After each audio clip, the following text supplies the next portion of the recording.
무엇을 기대하든 그 이상의 유익함을 드리겠습니다. 안녕하십니까. 대박 플러스 시즌2의 강동석입니다. 코스피 지수가 5일 만에 2,000선을 이탈했습니다. 외국인의 21거래일째 순매수가 계속해서 유입이 됐지만 수신을 중심으로 한 기관의 매도가 지수의 하락을 부추겼습니다. 특히 대형 수출주 중심의 시가총액 상위 종목들이 대부분 약세를 보였는데요. 외환시장으로 가보면 원달러 환율은 3일 만에 4원 오른 1,076원 선에서 마감을 했습니다.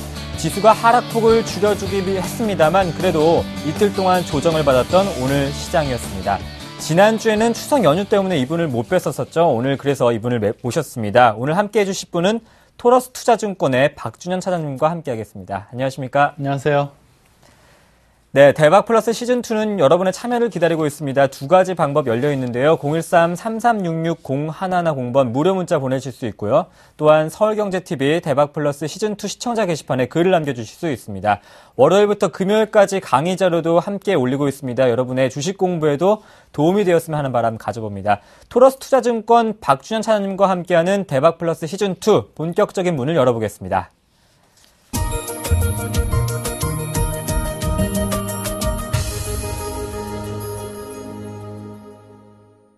외국인의 매수에도 불구하고 펀드 환매 물량이 2,000선 아래로 내려간 코스피, 오늘 시장 어떻게 보셨는지요?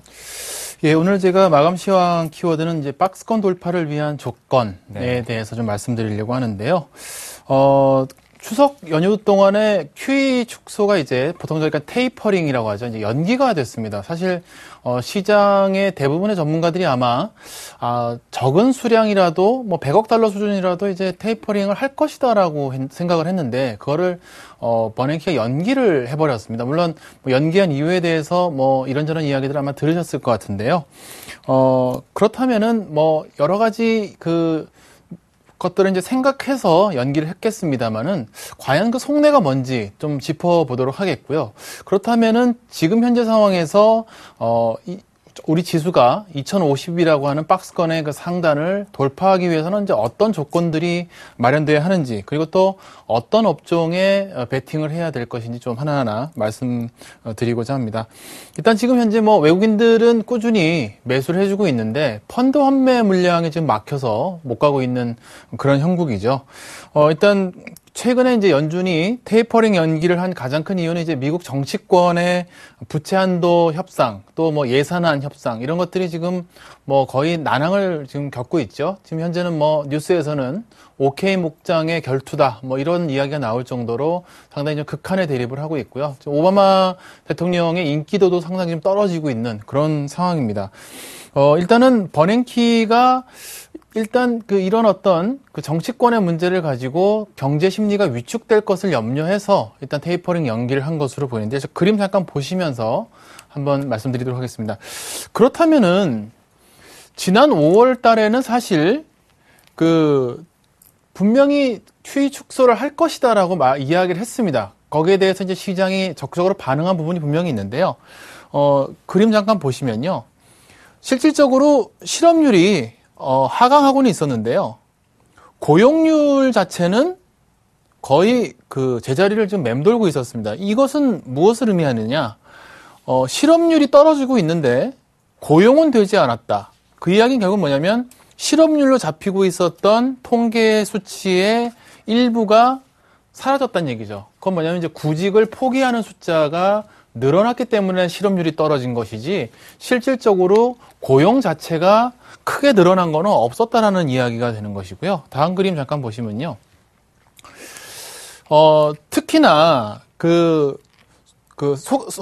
민간 소비 지출, 핵심 물가 지수죠. 대개의 경우는 이제 물가 지수가 높은 데서 보통은 QE 축소를 이제 진행을 해야 되는 것인데요. 지금 현재 잘 보시면은요. 거의 지금 디플레를 우려할 만하게 물가 지수가 떨어진 자리에서 테이퍼링을 언급을 하게 됩니다. QE 축소를 하겠다. 대개의 경우 이제 QE 축소를 언급을 한다면은 물가 지수가 높았을 때, 자산 시장에 버블이 생기거나 인플레이션에 우려가 있을 때 언급을 하는 것이 되게 마땅한데, 어떻게 물가 지수가 그렇게 낮은 상황인데도 불구하고 유동성을 걷어들이겠다라고 이야기를 했을까? 그 수수께끼는 다음 그림을 보면은 아실 수가 있는데요. 미국의 이 BB 등급 채권 금리를 나타낸 표인데요. 여기서 한번 강동석 아나운서님께 한번 질문을 드려보고 싶습니다. 지금 그 테이퍼링을 언급했을 때가 요 자리인데요. 금리가 지금 계속 떨어지고 있었습니다. 왜 여기서 그렇다면 언급을 했을까요? 이 정크 등급의 채권의 금리를 나타내는 그림인데요. 네. 어떤 의미를 가지고 있을까요? 여기서 왜 버냉키가 언급을 했을까요? 이제 시장의 유동성을 좀 줄이려고 하지 않았을까요? 그러니까요. 그러니까 시장의 유동성을 줄이려고 했을 텐데 네. 금리가 지금 떨어지고 있는 상황에서 왜 여기서 언급을 했느냐 이 말씀을 좀 드리고 있는 건데요. 왜냐하면 이제 시청자분들께서 이 그림에 대해서 좀 이해를 못 하실 수도 있어서 제가 말씀을 지금 드려본 겁니다. 무슨 이야기냐면 채권 금리가 떨어졌다라고 하는 것은 어떤 의미를 갖고 있느냐. 당연히 채권에 대한 수요가 늘었기 때문이겠죠. 채권을 사는 사람들이 많았기 때문에 채권 금리가 떨어지게 되겠죠.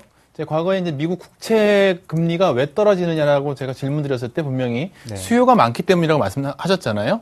그러면 정크 등급의 채권 금리가 떨어졌다라고 하는 것은 결국 무슨 의미냐? 정크 등급에 투자하는 사람들이 늘어났다는 이야기가 되는 거죠. 그건 뭐냐면은 결국은 저금리 또 유동성이 풍부한 돈을 가지고 지금 금리가 높은 BB 등급의 채권에 투자하는 사람들이 많아졌다. 그렇기 때문에 그 수요가 많아짐에 따라서 금리는 떨어지게 됐고, 금리가 떨어졌다고 하는 것은 결국 뭐냐?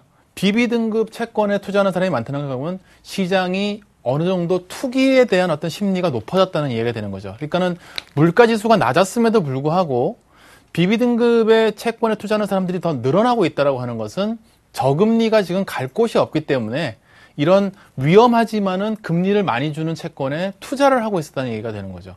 이것을 버냉키는 두려워했다라고 밖에는 설명을 할 수밖에 없고요.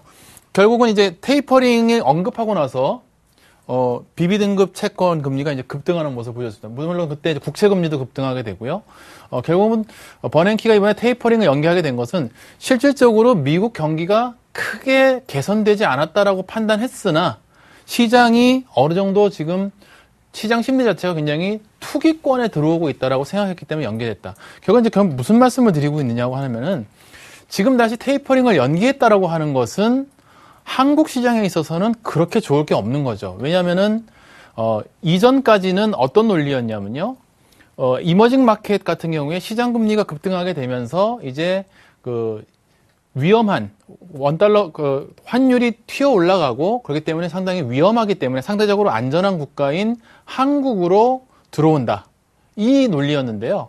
지금은 사실 테이퍼링을 연기함으로써 모든 걸 다 원점으로 돌렸습니다. 결국은 이머징 국가가 유동성을 계속 공급하는 한은 한국보다 더 높은 수익률을 올릴 수도 있겠죠. 최근에 인도나 최근에 그 신흥국들의 그 주가 지수가 다시 급등하는 모습을 보여주는 것도 이제 그런 것들을 대변하고 있는 부분이고요. 그렇다면은 외국인들이 매수한다는 이유만으로 사실은 우리가 낙관적인 심리를 계속 가져가기는 힘들다. 왜? 외국인들이 이제 한국이라는 증시를 굳이 선택할 이유가 상당 부분 줄어들었다는 얘기가 되는 것이고요. 오늘 같은 경우에도 잘 보시면 외국인들이 매수가 상당 부분 둔화되면서 외국인들이 이제 선물 쪽으로 배팅을 조금씩 늘려가는 모습을 보여주고 있습니다. 스스로 이제 리스크 관리에 들어간다는 이야기가 되는 것이죠. 결국은 다시 우리 시장이 좀 박스권에서 움직이는 모습을 지금 가져갈 가능성이 좀 커졌다는 이야기가 되는 것이고요. 그렇다면 이제 박스권 돌파를 하기 위해서는 몇 가지 그 훈풍이 불어야 될 것으로 보이는데요. 첫 번째는 일단 미국의 정치권의 어떤 문제를 가장 크게 본 거죠. 미국 연준이. 그리고 미국의 정치권에서 부채 한도 상향이라든지 혹은 예산안에 대해서 별 큰 노이즈 없이 해결이 되는 부분이 있어야 될 것으로 보이고요.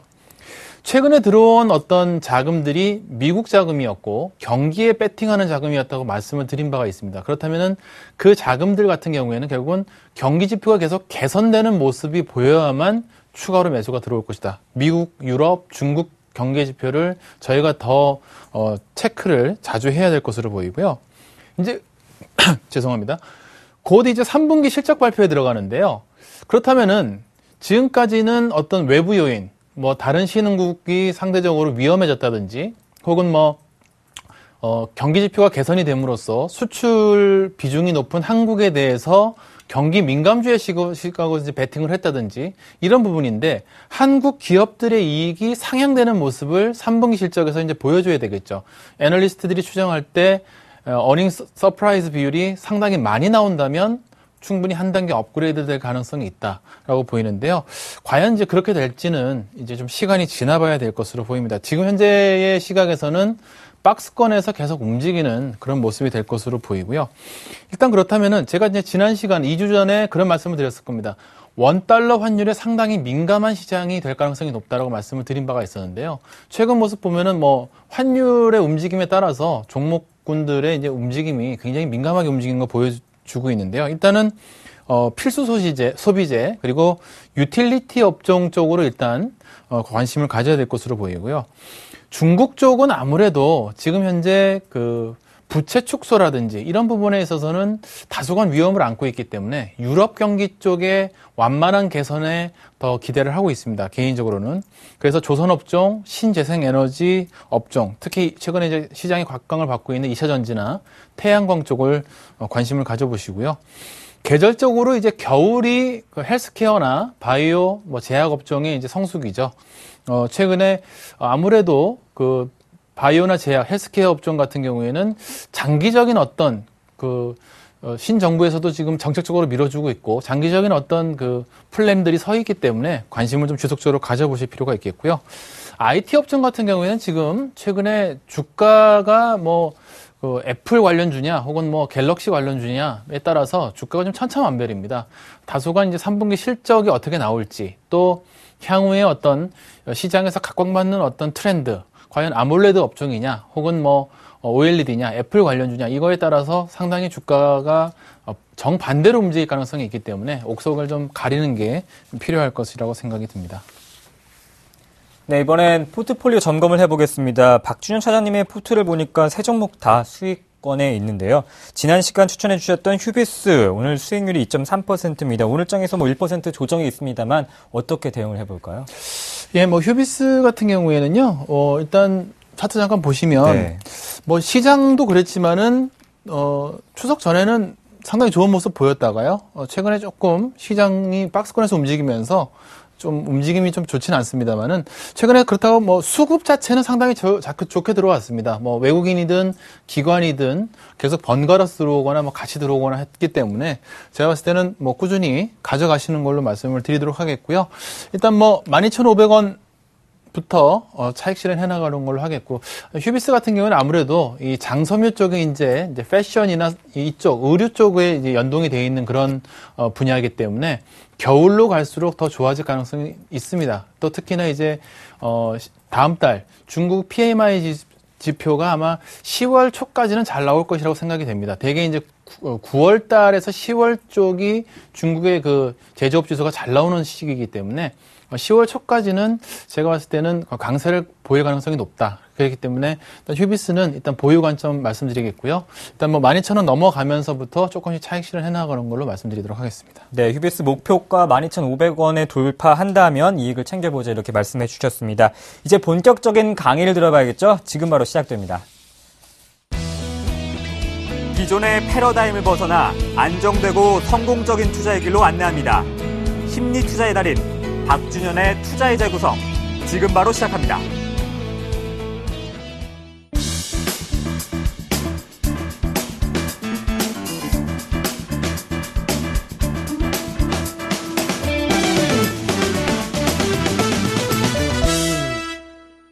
네, 오늘 박준현 차장님이 또 한 번의 관심 종목을 설정해 주신다고 합니다. 끝까지 채널 고정 부탁드리고요. 오늘 어떤 내용 배우게 될까요? 예, 지난 시간에 이제 제가 그 숭흥민의 화폐 전쟁 말씀을 드리면서 네. 근본이제로 돌아가자라고 하는 이야기라는 것이 굉장히 허망한 이야기다. 오히려 지금은 기축통화인 달러의 시대고 오히려 달러가 이제 약세일 때는 물론 금이든 상품이든 혹은 신흥국 주식에 투자를 하는 것이 맞겠지만은 달러가 이제 강세로 가려는 움직임에 있어서는 다른 투자 전략을 가져야 된다는 말씀을 드렸고요. 1973년도 닉슨이 금태한 전응지를 해서 달러화가 이제 고정 환율제에서 벗어나서 변동 환율제로 이동하는 데까지 말씀을 드렸습니다. 오늘은 닉슨의 금태한 금지 이후에 이제 유로존은 어떤 움직임을 보였는지 말씀드리려고 하고요.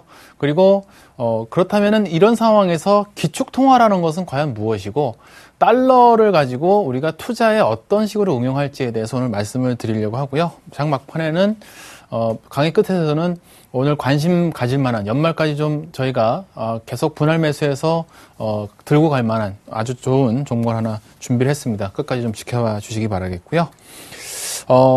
유로가 이제 탄생하게 되는 과정이 이제 저희가 조금 알아야 될 것 같습니다. 일단은 닉슨이 이제 1973년도에 금태환을 이제 금지시켜 버렸죠.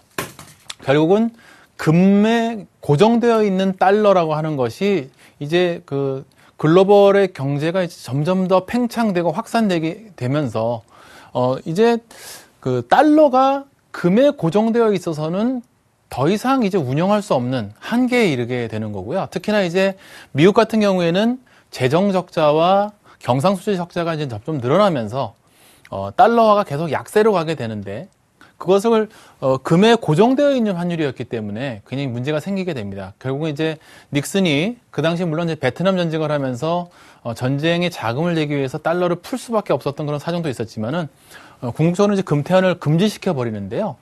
이렇게 되니까 사실 난리가 난 나라들이 이제 유럽의 국가들이었죠. 왜냐면은 그 당시에 이제 거의 고정 환율제나 다름이 없고 달러가 이제 기축 통화인 상황에서 달러와 환율이 고정되어 있는 유럽 같은 경우에 달러가 갑자기 약세로 가면은 유로존의 이제 통화들, 특히 뭐 마르크화라든지 프랑이라든지 뭐 영국의 파운드라든지 이런 그 통화를 갖고 있는 국가들은 자국 통화가 갑자기 강세를 보이게 되죠.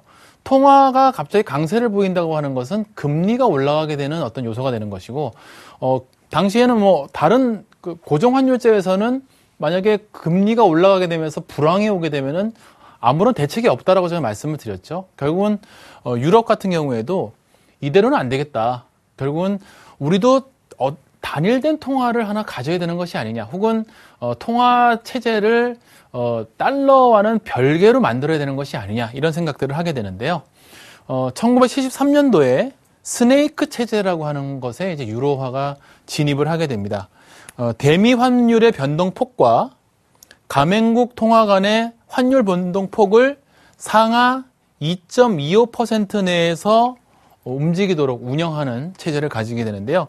스네이크 체제, 뱀이란 뜻인데요. 마치 터널 안에 있는 뱀처럼 환율의 변동폭이 좁게 움직인다라는 뜻에서 이제 그 스네이크 체제라고 이름을 붙였었습니다. 사실 이 체제가 오래 가지 못했습니다. 왜냐면은 그 당시에 이제 소위 경제 강국은 유럽에서는 이제 독일이었죠. 사실 2차 대전 때는 뭐 거의 나치가 이제 몰락하면서 거의 뭐 패전국으로서 뭐 상당히 힘들었는데, 아무래도 이제 제조업 경쟁력이 점점 살아나게 되면서 이제 70년대쯤 들어오면은 독일이 유로존의 경제 강국으로 발돋움하게 되고요. 그러다 보니까는 이 독일의 이제 분데스방크 같은 경우에는 사실은 정부와는 거의 조금 별개로 움직이는, 정부에서 하라고 한다고 뭐 그대로 따라하는 그런 은행이 아니었죠. 지금도 마찬가지죠. 최근에 뭐 독일에서 유로존의 문제에 대해서 그 논의를 할 때 보면 분데스방크가 항상 안 된다, 이렇게 이야기를 하는 것이 1913년도에도 그랬습니다.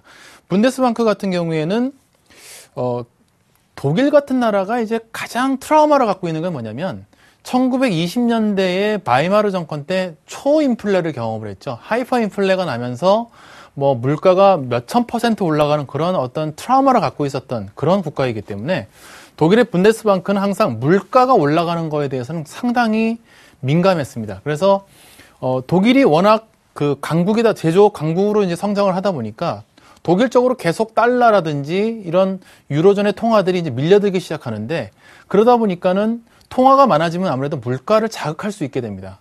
분데스방크는 계속 금리를 올리게 되는데요. 유로존 내에서 스네이크 체제, 그러니까 환율이 2.25에서 움직이고 있는데 독일이 계속 금리를 올리면 어떻게 됩니까? 다른 나라의 통화는 약세로 갈 수밖에 없죠. 그 약세를 가지 않기 위해서 그대로 유지하게 되면은 자국은 통화 때문에 계속 경제가 이제 불황으로 빠지게 되는 그런 모순이 생기게 되는데요. 독일은 계속 그 금리를 올려대고 또 다른 국가에서는 그대로 있어서는 도저히 견딜 수가 없었기 때문에 스네이크 체제에서 계속 탈퇴를 하게 됩니다. 덴마크라든지 뭐 프랑스라든지 이런 국가들이 워낙에 그 경제 상황이 독일과는 달랐기 때문에 계속 좀 탈퇴하는 모습을 보이게 되는데요. 뭐 우여곡절 끝에 1978년도에 유럽의 통화 제도가 결국은 설립이 됩니다. 뭐 우여곡절이 많았습니다. 프랑스에서도 이걸 살려보려고 애를 썼고 또 독일의 뭐 헬무트 슈미트를 비롯한 뭐 수상들이 기본적으로는 유럽이 단일 통화 체제로 가야 된다는 생각을 가지고 있었기 때문에 이번에는 조금 다르게 2.25%의 변동폭은 그대로 설정했으나 특별한 경우에는 변동폭을 이젠 조정 가능하게 만들어서 주변 국가들을 설득을 해서 EMS 체제라고 해서 이제 그때 그 단일 통화의 이름을 이제 EQ라고 지어서 이제 시작을 하게 되죠. 근데 이제 문제가 또 생기게 되는데요. 그 당시에는 그 78년도 그러면 어느 시점입니까? 중동에서 이제 오일 쇼크가 2차 오일 쇼크가 날 즈음 아니겠습니까? 이제 오일 쇼크가 나고 미국 같은 경우에도 이제 저 환율이 그 약세로 가는 걸 잡기 위해서 계속 금리를 올리고 인플레를 잡으려고 애를 썼던 시점인데요. 유럽도 마찬가지로 오일 쇼크에 따라서 이제 공급 충격이 오게 되니까 독일 분데스방크가 또 금리를 막 올리게 됩니다. 거의 10차례를 연속으로 올리게 되니까 환율을 재조정하게 되는데요. 1979년 9월에 최초로 환율을 조정한 이후에 무려 4년 동안 5번이나 조절을 했고요. 프랑스의 프랑 같은 경우에는 엄청나게 통화가 절하되는 모습을 보여줍니다. 게다가 또 프랑스에 무슨 일이 생기냐면요. 1981년도에 프랑스에서 이제 미테랑이 그 정권을 잡게 됩니다. 미테랑은 그 당시 이제 사회주의 그 자였죠. 사회주의 정권이었고요. 대개 이제 사회주의 정권 같은 경우에는 어떤 정책을 하게 되냐면 은행이나 주요 산업체를 보통 국유화하거나 재정 지출을 확대시키거나 최저임금을 인상하거나 노동시간을 감소시키는, 그러니까 노동자의 친화적인 정책을 이제 벌이게 되는데요. 여기서 프랑스 프랑이 엄청나게 절하 압력을 받게 됩니다. 왜냐면요, 임금이 인상이 되게 되니까 노동자들의 수요가 늘어나게 되죠. 수요가 늘어난다고 하는 것은 결국은 물가가 올라가는 어떤 요인이 되는 거죠. 그래서 인플레가 계속 압력을 받게 되는데요. 만약에 인플레이션이 굉장히 압력을 받게 될 때 중앙은행에서 아무런 조치를 하지 않게 되면 어떻게 되겠습니까? 당연히 환율은 떨어지게 되겠죠. 이 인플레가 날 때 이거를 잡기 위해서 금리 인상을 시켜줘야지만은 환율이 떨어지는 압력을 덜 받게 되겠죠. 최근에 인도에서 이제 그런 모습들을 보여주죠. 인플레 압력이 나고 자국의 환율이 떨어지니까 금리를 인상시킴으로써 자신들의 그 통화의 가치를 지키려는 모습을 보여주는데 프랑스가 바로 이제 그런 모습들을 보여줬던 거죠. 그러니까 결국은 어쩌면 프랑스가 가장 먼저 사실 단일 통화 체제에서 떨어져 나갈 가능성이 상당히 높았던 그런 국가 중에 하나였죠. 그 당시에 이제 그 미국 같은 경우에도 1985년 정도 되면 플라자 합의를 통해서 자국 통화를 약세로 만들고요. 결국은 이런 문제들은 독일이라든지 일본은 계속 금리를 올려서 혹은 통화를 절상시킬 수밖에 없는 상황을 만드는, 결국은 이제 미국 입장에서는 좋지만 당시에 이제 유로존 같은 경우에도 독일만이 절상을 했지 다른 국가들, 뭐 프랑스라든지 다른 국가들은 사실 실질적으로는 변동 환율제였으면 다 환율을 절하시켜야 되는 그런 어떤 그 상황에 놓이게 되고요. 1990년에 이르면 영국도 이 환율 조정 제도에 이제 가입을 하게 되는데요. 이때 참 재밌는 일이 생기게 됩니다. 1990년 하면 다 기억하시지만 독일이 이제 통일이 되던 때죠.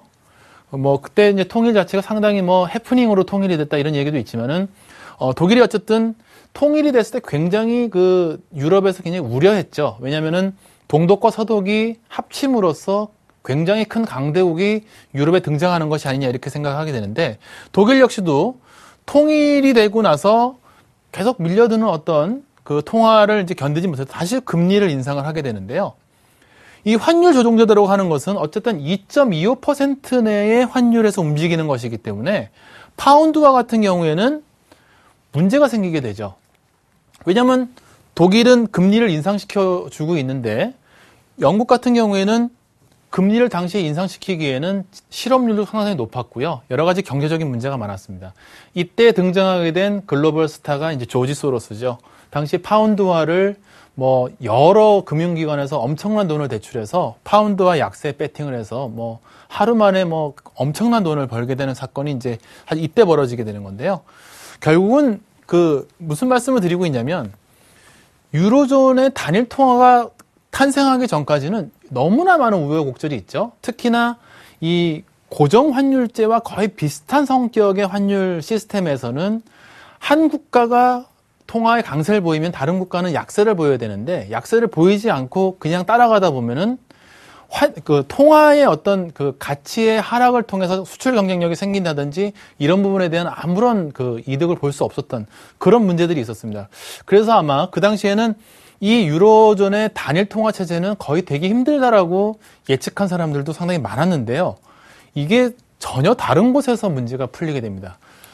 1990년 초반까지만 하더라도 미국을 비롯해서 뭐 유로존 당시에 다 불황이었는데 90년 초반을 넘기게 되면서요. 미국을 비롯해서 유로존 모두 경기가 갑자기 확장기에 들어가게 돼서 경기가 굉장히 좋아지게 되고요. 그 이전에 제가 말씀드렸지만 프랑스의 프랑이라든지 다른 국가의 통화들이 다 절하되면서 수출에서 경쟁력을 갖게 되죠. 그래서 고통의 시간이 있었음에도 불구하고 90년대 중반에 넘어가면은 유로존의 경기가 확장되면서 단일 통화 체제의 문제점이 거의 다 사라지게 됩니다. 이제 1999년도에 유로화가 출범하게 될 때까지 뭐 사실 미국이나 그 유로존 주가지수 한번 살펴보시면요. 거의 뭐 계속 상승 추세를 그리게 되죠. 물론 이제 2000년에 이제 버블이 터지게 됩니다만은 어쨌든 유로존이 그래서 단일 통화로 출범하면서 유로화가 제가 지난 시간에 말씀드렸듯이 미국에 이어서 두 번째 통화로 이제 자리 잡게 되는 아마도 지금 현재의 시각으로 보면은 달러화의 가장 위협적인 존재는 역시 유로화가 아닌가라고 생각이 들 정도로 어떤 위치를 차지하게 되죠. 근데 이제 문제점이 생기게 되는데요. 그리스가 2001년도에 유로화의 그 체제에 가입을 하게 됩니다.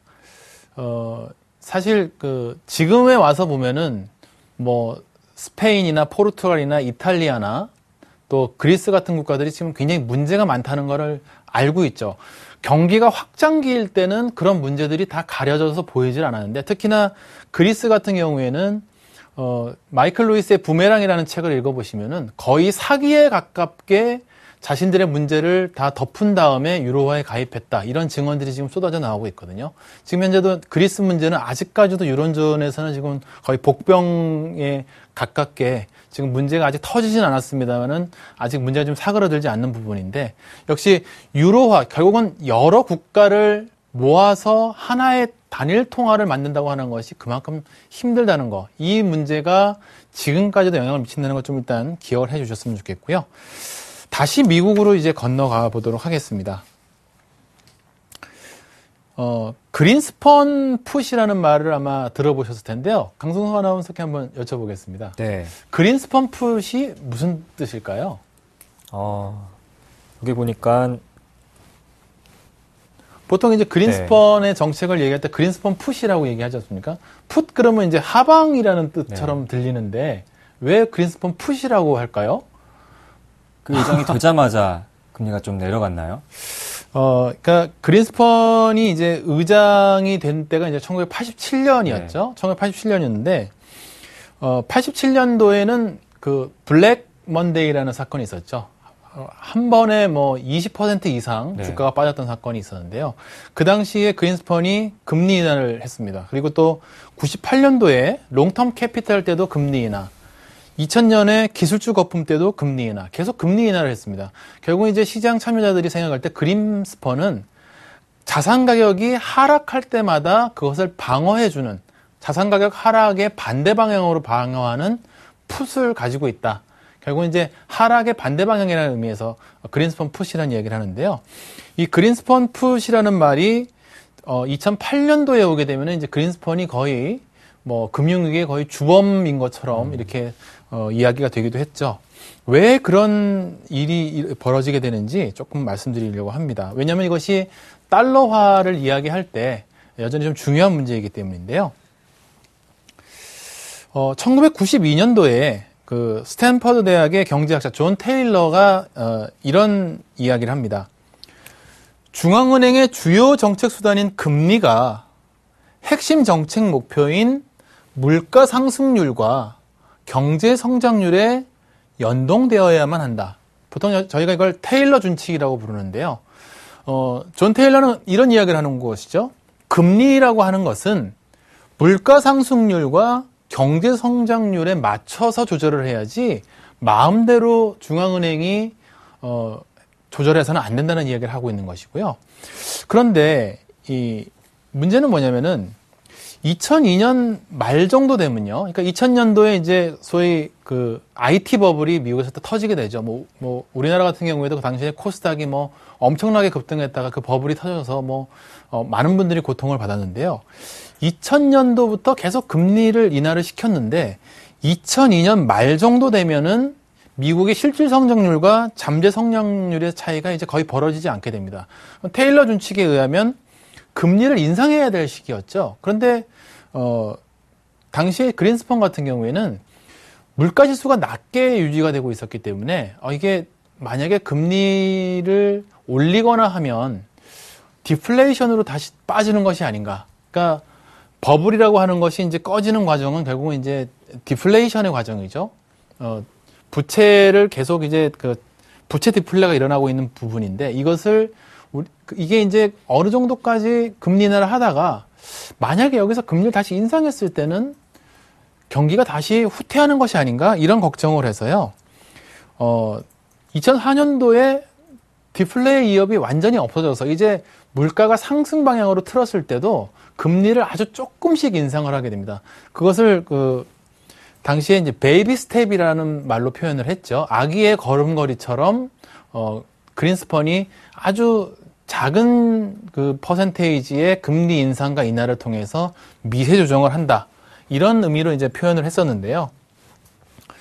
그 당시에는 그린스펀도 자기의 그 베이비 스텝 그 정책에 대해서 굉장히 자화자찬도 하고 그랬었는데 그 후로 이제 저금리 그 정책의 문제점들이 생기게 되죠.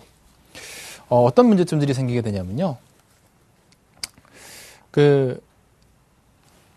금융기관들이 이제 그 저금리 시절이었기 때문에 줄어든 이익을 만회하기 위해서 더 많은 리스크를 이제 감수하게 되고요. 또 연기금이나 어떤 보험업체들 같은 경우에도 특히 이제 시장금리가 하락할 때 연기금이나 보험업체는 어쨌든 일정 금액을 가입자들에게 이제 지급해야 되는 그런 상황이 될 수밖에 없는 그런 기관이죠. 그렇기 때문에 계속 저금리가 오랫동안 유지가 되니까 무리한 투자를 감행할 수밖에 없었고요. 특히 이제 조달 자금 비용이 하락하게 되기 때문에 증권사나 그 당시에 헤지펀드, 자산운용사들이 계속적으로 신용이 팽창되는 그런 모습을 보이게 됩니다. 특히나 이제 계속 저금리로 이제 시장의 유동성이 이제 자산 가격의 상승에 베팅하게 되면서 은행도 계속 대출을 증가시키게 되죠. 그래서 저신용자들, 그 당시 이제 서프라임이 이제 문제가 된 건데요. 정상적으로는 이제 신용 대출이 되지 않는 사람에게도 높은 금리로 대출을 하게 되면서 이제 문제가 조금씩 생기게 되는데 그 당시에 이제 2004년도에 연준이 금리를 이제 뒤늦게 올리게 됩니다. 부동산 시장이 계속 과열되는 모습을 보여주고 5년 정도 되면은 그린스펀 스스로 시장이 좀 이상 과열돼 있다 이런 이야기를 스스로 하게 되는데요. 그럼에도 불구하고 장기 금리는 비정상적으로 낮았습니다. 대개 이제 단기 금리에 비해서 장기 금리는 높게 형성되는 게 정상적이죠. 그런데 그 당시에 장기 금리가 비정상적으로 낮아서 그린스펀이 이런 얘기를 합니다. 이거는 채권 시장의 수수께끼다. 왜? 어떻게 장기금리가 우리가 단기금리를 올리고 있는데도 불구하고 장기금리가 이렇게 낮게 형성되느냐 이런 이야기를 하게 되는데요. 가장 큰 이유는 뭐였느냐? 외국의 중앙은행들이 시장의 유동성이 많이 풀리게 되니까 계속 미국의 국채에 투자를 하게 되죠. 그렇기 때문에 아까 말씀드렸지만은 국채에 대한 수요가 많아지면 많아질수록 장기금리는 떨어질 수밖에 없는 부분이었겠죠. 그러니까 결국은 그린스펀이 이런 부분들을 관광한 거죠. 그러니까 시장의 유동성이 계속 많아지게 되면서 또 물가가 낮은 수준에서 유지가 될 때는 그것이 자산시장의 버블로 갈 수 있다는 것을 몰랐을까요? 사실은 알았어야 정상인데요. 그린스펀이 그래서 최근에 비판을 받는 가장 큰 이유는 기본적으로 생각 자체가 지나치게 신자유주의적인 발상을 갖고 있는 것이 아니냐. 결국 무슨 말씀이냐면 통화정책만으로 모든 문제를 해결하려고 하고 사실은 미국의 정부에서 혹은 연준에서 강력하게 은행의 버블이나 이런 것들을 통제해서 되는 것이 아니냐. 이런 이야기들이 사실 나오는 부분이죠. 여기서 저희가 이제 하나 말씀드릴 부분이 있는데요. 항상 장단기 금리 차에 대해서 저희가 주목을 하고 계셔야 된다는 말씀을 드리고 싶습니다. 왜냐면은 2008년도, 7년도, 8년도에 금융위기가 왔을 때에 우리가 장단기 금리 차만 정확하게 꿰뚫고 있었어도 분명히 위험을 피할 수 있었던 부분인데요. 이게 무슨 이야기인지 좀 말씀 하나 드려보도록 하겠습니다. 대개 이제 장기 금리라고 하면요. 만기 3년 이상의 채권 금리를 이야기를 합니다. 단기 금리라고 하는 것은 대개 콜 금리 혹은 3개월 만기의 채권 금리죠. 대개 이제 미국 연준의 목표 기금 금리나 우리나라의 대개 정책 금리들이 대개 이제 단기 금리죠. 콜 금리를 조절을 해서 시장에 이제 유동성을 공급하거나 회수하거나 하는 부분인데요. 대개의 경우 장기 금리는 단기 금리보다는 당연히 높게 형성되겠죠. 왜냐하면 대개 투자자들 같은 경우에는 내가 투자한 기간이 길면 길수록 리스크가 더 높다라고 생각하는 게 당연하겠죠. 기간이 길수록. 기간이 길어지게 되면은 당연히 높은 금리를 제공해야겠죠. 왜? 내가 리스크가 높기 때문에 당연히 나에게 더 높은 금리를 제공해야만 내가 투자를 할 거 아니겠습니까? 결국은 주식 투자도 마찬가지죠. 내가 투자의 위험이 높으면 거기에 따라서 수익률도 더 높게 보통 기대하게 되는 게 이제 마련인데요. 이 장기 금리와 단기 금리는 실질적으로는 장기 금리가 더 높게 형성돼야 되는 게 이제 당연한 건데요. 만약에 단기 금리가 장기 금리보다 더 높게 형성이 된다면 어떤 일이 생기게 되는가? 그림 한번 보면서 말씀드려 보도록 하겠습니다. 보시면은 장단기 금리차를 나타내는 선인데요. 마이너스권으로 들어간다고 하는 것은 이 그림에서 마이너스권으로 들어간다고 하는 것은 금리차가 역전이 됐다는 얘기입니다. 쉽게 말씀드리면 단기 금리가 더 높았다라는 이야기가 되는 거죠. 왜냐하면 이 그림은 장기 금리에서 단기 금리를 뺀 값이거든요. 그렇다면은 단기 금리가 더 높았던 시점을 잘 보시면은요. 73년도 5일 쇼크 때죠. 80년에서 82년도 2차 5일 쇼크 때고요. 2000년도 소위 기술주 거품이 이제 붕괴된 그때죠. 그리고 2007년도, 2008년도 금융위기가 왔을 때죠. 결국은 단기 금리가 장기 금리보다 높게 형성이 되는 순간이 온다는 것은 결국 뭐냐? 시장이 상당히 불황으로 들어간다라는 신호고요. 대개의 경우 장단기 금리가 역전된 이후에는 6개월에서 12개월 후에 불황이 시작이 됩니다. 그러니까 항상 미국의 국채금리 3년 이하 그리고 3년 이상의 금리 수준 차이를 항상 저희가 보고 있어야 되겠죠. 대개 장단기 금리가 역전이 됐을 때는 불황이 시작이 되는데 왜 그런지 좀 설명을 드리도록 하겠습니다. 왜 장단기 금리가 이제 역전이 됐다고 치면요. 은행의 입장에서 생각을 해보겠습니다. 은행의 입장에서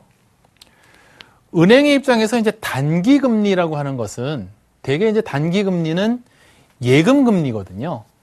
예금금리이기 때문에 대개 이제 조달금리죠. 은행이 조달하는 금리고 장기금리라고 하는 건 대개 이제 대출금리입니다. 그렇기 때문에 단기금리가 상승하게 되면 결국은 조달 비용이 높아지게 되죠. 그렇게 되니까는 장기금리는 지금 단기금리가 높아졌기 때문에 장기금리는 이제 하락 압력을 받게 되고요. 이렇게 되면은 결국 무슨 일이 생기게 되느냐? 대출을 무리하게 하는 서프라임 때 이제 저신용자에게 대출 금리가 낮아지게 되니까 10%에서 12%의 고금리 대출을 하게 되다가 금융위기를 맞게 된 거죠. 그러니까 장단기 금리 차가 역전되는 것은 그렇게 위험한 것이다라는 것을 좀 기억하셨으면 좋겠습니다. 자, 이제 달러라는 것은 이제 기축통화의 이점에 대해서 이제 말씀을 드리려고 하는데요. 어쨌든 이제 유로존이 유로화가 이런 역사를 거쳐서 탄생이 됐고 또 달러화는 그런 역사를 거쳐서 오늘날에 이르게 되는데 여전히 달러화가 65%나 그 외환 보유고를 차지하고 있고 대개 무역 거래에서 85% 이상을 차지하고 있습니다. 기축통화의 이점이 있는데요. 무역하고 자본거래에서 굉장히 편리하죠. 달러를 가지고 있는 국가는 뭐 환전을 할 필요도 없는 거고요. 환율 변동에 따른 환 리스크도 없고요. 재정 수지나 경상 수지가 적자를 보였을 때도 자유로운 통화 정책을 펼칠 수가 있죠. 미국이 뭐 상당히 오랜 기간 그 재정 쌍둥이 적자를 알아왔지만 자유롭게 통화 정책을 펼칠 수 있음으로써 그런 위기를 쉽게 벗어나고 했고요. 불황기에도 낮은 금리로 자금 조달이 가능하죠. 왜냐하면은 불황이 오면은 대개 안전자산인 미국의 국채에 투자를 하게 되겠죠. 절대로 뭐 미국이라는 나라가 망할 리가 없다 이렇게 생각을 하니까요. 그렇다면 미국 국채에 투자를 하면 할수록 채권 금리는 낮아지죠. 그렇기 때문에 미국은 낮은 금리로 또 미국의 기업들은 낮은 금리로 자금 조달을 할 수 있겠죠. 그래서 경제 위기를 아주 쉽게 극복하고 높은 성장률이 가능했는데요.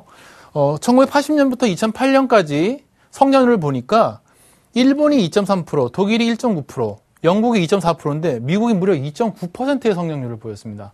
미국같이 그 경제 규모가 큰 나라가 그렇게 높은 성장률을 보였다는 것은 결국은 기축통화의 어떤 장점이었다라고 밖에는 볼 수가 없겠고요. 그렇다면 이제 달러 강세 시대에는 어떤 투자 전략을 가져가야 하는지 간단히 말씀드리고 정리하도록 하겠습니다.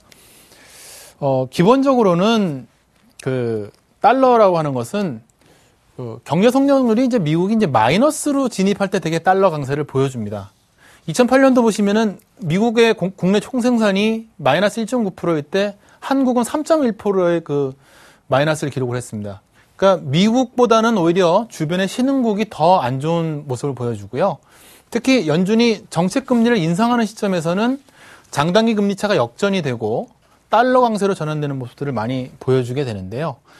그렇게 되면은 원달러 환율에 대해서 사실은 그 달러라고 하는 것은 달러의 그 달러 지수는 대개 이제 반비례하게 되겠죠.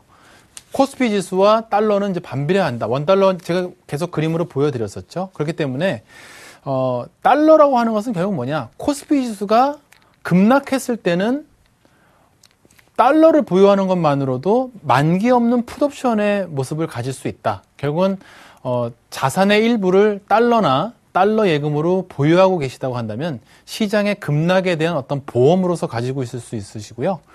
평균 원달러 환율이 1,100원 정도에서 움직였습니다. 1995년 이후. 그렇다면은 1,100원 이하에서는 내가 한번 달러 예금이나 달러를 보유하는 그런 전략을 가져가실 필요가 있겠고요. 만약에 그게 좀 힘들다고 생각하시면 미국의 채권 투자 펀드나 미국 국채 ETF에 투자하시는 방법도 하나의 방법이다. 시장이 변동성이 없을 때 굉장히 아니면 원화가 강세로 갈 때는 달러 투자를 한번 생각해 보실 필요가 있다고 말씀드릴 수 있겠고요. 네. 간단하게 종목 하나 말씀드리고 오늘 마치도록 하겠습니다. 오늘 하이트 진로를 가지고 왔는데요. 하이트 진로가 최근에 소주하고 맥주 점유율이 거의 지금 바닥을 좀 확인하고 있는 그런 모습을 보여주고 있습니다. 소주는 이미 좀 바닥을 찍은 것으로 보이고요. 맥주 쪽이 조금 점유율이 안 좋은데 그렇지만 이제 그 하이트에서 이제 그 수입하는 맥주들이 상당히 좀 매출이 많이 나오고 있기 때문에 상쇄 효과가 있고요. 사업 구조조정을 통해서 판관비가 올 상반기에 사실 많이 집행이 됐는데 올 하반기 그리고 내년까지는 뭐 크게 집행될 일은 없을 것으로 보이고요. 지금 배당 수익률이 4.7% 정도 됩니다. 이 정도면은 지금 상당히 매력적인 어떤 배당 수익률이라고 할 수 있겠는데요. 그거에 비해서 최근에 주가가 상당히 많이 빠졌죠. 그렇기 때문에 지금 현재 한번 베팅할 시점이라고 볼 수 있겠는데 차트 잠깐 보면서 말씀드리겠습니다. 고점 35,700원 고점으로 해서 지금 24,000원 찍고 최근에 좀 움직이고 있는데요.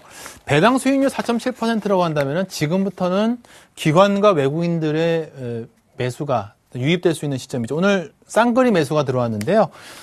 일단 26,700원 정도에서 공략해 보도록 하겠고요. 목표가 일단 31,000원 설정해 드리도록 하겠습니다. 손절가 24,000원. 최근 찍은 저점 종가상으로 이탈하면 손절하는 걸로 하겠습니다. 네, 하이트진로는 하반기까지 갖고 갈 중장기적인 목표가 31,000원 제시해 주셨습니다. 오늘 강의는 토러스 투자증권의 박준현 차장님과 함께했습니다. 고맙습니다. 감사합니다. 매일 오전 8시 30분부터 3시 30분까지 샘플러스 전문가들의 무료 방송이 진행되고 있습니다. 여러분의 많은 성원과 관심 부탁드리겠습니다. 여러분의 성공 투자를 기원합니다. 대박 플러스 시즌 2였습니다. 고맙습니다.